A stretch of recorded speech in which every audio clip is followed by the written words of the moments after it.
talks about risk, which can be solved by more process and compliance. Yes? Go read Dilbert because he's got all the answers. If you think you're going to solve your GDPR problem, how am I going to be compliant with GDPR? By adding more processes, more privacy awareness training. Who has a privacy awareness program in their company? Caroline again. Okay, I'm actually happy that you haven't, because privacy awareness training doesn't work.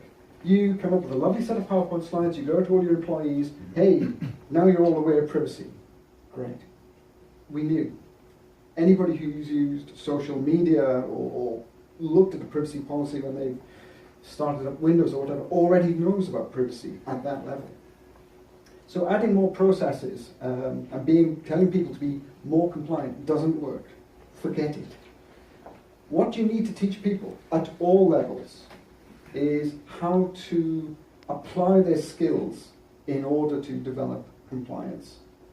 That means, how do you set up the requirements that your company is working with? The legal requirements, how do they fit in with engineering requirements?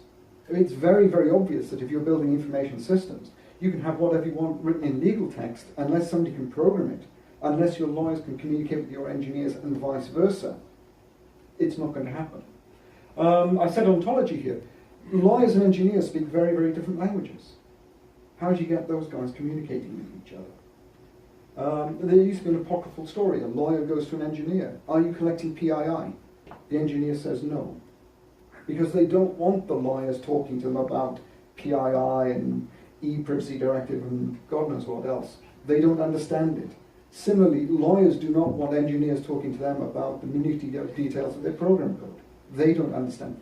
So you've got to spend a lot of time actually getting these two separate groups of people speaking the same language. You need to model your systems. Where is the data being held? What data are you holding? You can't talk about personal data anymore. Personal data is a meaningless statement. Everything is personal data. What are you holding? Locations, customer IDs, and so on. Metrics. There are no good metrics for privacy.